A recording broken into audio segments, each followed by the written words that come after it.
Olá pessoal, sejam muito bem-vindos ao nosso canal. Hoje vamos embarcar numa viagem incrível no tempo para responder a uma pergunta que muitos de nós já fizemos. Como era o Brasil antes de 1500? Antes dos portugueses chegarem, antes das caravelas, antes de tudo que a gente aprende na escola sobre o descobrimento. A verdade é que este lugar já era um continente pulsante de vida, culturas e histórias fascinantes. Então prepare-se, porque vamos desvendar juntos o Brasil pré-cabralino. Primeiro, esqueça a ideia de um vazio demográfico. Estima-se que milhões de pessoas viviam aqui, talvez entre 3 a 5 milhões ou até mais, segundo alguns historiadores. E elas não estavam espalhadas de qualquer jeito. O território era habitado por uma diversidade impressionante de povos, com línguas, costumes e organizações sociais completamente diferentes. Era um verdadeiro mosaico humano. Para entender melhor, vamos olhar para o mapa de como os linguistas e historiadores imaginam que era a distribuição desses povos. A grande maioria pertencia a 4 grandes troncos linguísticos: Tupi-Guarani, Gê, Aruaque e Caribe. Pensem nesses troncos como grandes famílias de idiomas, tipo o latim para o português, francês e espanhol. Os povos Tupi-Guarani, por exemplo, eram mestres na navegação de rios e se espalhavam por quase toda a costa, do Nordeste ao Sul. Foram eles que tiveram o primeiro contato com os portugueses. Eles viviam em aldeias, praticavam a agricultura de coivara, plantando principalmente a mandioca, e eram conhecidos por sua forte tradição guerreira e rituais complexos. Já mais para o interior, no Brasil Central, encontrávamos os povos do Tronco G. Diferente dos Tupi, eles não eram tão ligados aos rios. Eram excelentes andarilhos, caçadores e coletores, especialistas em explorar os cerrados e campos. Suas aldeias tinham uma organização social muito interessante, muitas vezes em formato circular, refletindo sua visão de mundo. Os Xavante e os Kiegan de hoje são descendentes diretos desses povos, mantendo viva parte dessa herança cultural. Subindo para a região amazônica, o cenário se torna ainda mais complexo. Lá, dominavam os povos Aruaque e Caribe. Os Aruaque, por exemplo, eram conhecidos por sua cerâmica sofisticada e por formarem grandes redes de comércio que conectavam diferentes partes da Amazônia e até mesmo o Caribe. Eles desenvolveram sociedades complexas, com líderes poderosos e uma organização social bem hierarquizada. Já os Caribe, famosos por sua fama de guerreiros temíveis, também habitavam a região, muitas vezes em conflito com seus vizinhos. Mas a Amazônia não era só floresta densa e aldeias isoladas. Recentes descobertas arqueológicas estão mudando completamente nossa visão sobre a região.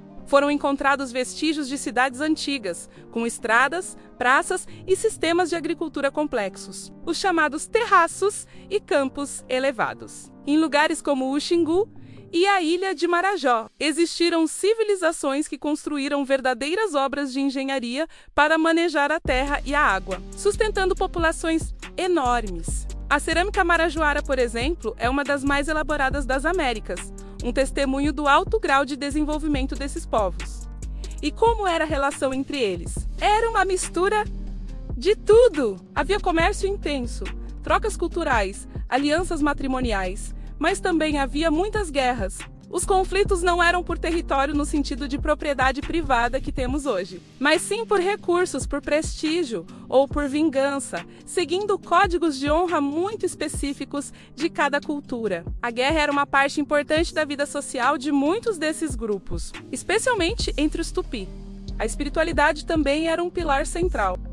Cada povo tinha sua própria mitologia, seus rituais e seus xamãs, que eram os intermediários entre o mundo dos humanos e o mundo dos espíritos. A natureza não era vista como algo a ser dominado, mas como uma entidade viva, cheia de espíritos e forças com as quais era preciso negociar e conviver em harmonia. Os animais, as plantas, os rios, tudo tinha uma dimensão espiritual. E a alimentação era incrivelmente rica e variada. A base vinha da caça, da pesca, da coleta de frutos e, claro, da agricultura. A mandioca era a rainha, mas também cultivavam milho, feijão, amendoim, abóbora e muitas outras plantas. Muitas das frutas que amamos hoje, como o açaí, o cupuaço e o caju, já faziam parte do cardápio deles há milhares de anos. Eles desenvolveram técnicas incríveis para processar alimentos, como a transformação da mandioca brava, que é venenosa, em farinha e beiju. Então, quando falamos do Brasil antes de 1500, não estamos falando de um lugar vazio ou primitivo. Estamos falando de um território fervilhante, com uma história riquíssima e uma diversidade cultural que mal começamos a compreender. Eram centenas de nações, cada uma com seu próprio universo, sua própria história e seu próprio modo de ver o mundo. O que os portugueses encontraram aqui não foi um novo mundo, mas um mundo muito antigo, complexo e cheio de vida. É fundamental lembrar que esses povos não desapareceram. Muitos foram dizimados. É verdade, mas muitos outros resistiram, se adaptaram e continuam lutando até hoje pela sua terra e por sua cultura. Seus descendentes estão aí e a história deles é a nossa história também. Conhecer o Brasil antes de 1500 é conhecer as raízes mais profundas do que somos hoje como nação. É entender que a nossa identidade ela é formada por essa pluralidade. Espero que essa viagem no tempo tenha aberto seus olhos para um Brasil que muitas vezes fica escondido nos livros de história. É um passado fascinante e que merece ser cada vez mais estudado e valorizado. O Brasil não começou em 1500. Ele foi apenas interrompido e transformado para sempre. Muito obrigado por terem assistido até aqui. Se você gostou desse conteúdo e quer ver mais vídeos como este, desvendando a história do nosso país, não se esqueça de deixar o seu like, se inscrever no canal e ativar o sininho para não perder nenhuma novidade. E comente aqui embaixo qual parte dessa história você achou mais interessante. Um grande abraço e até a próxima!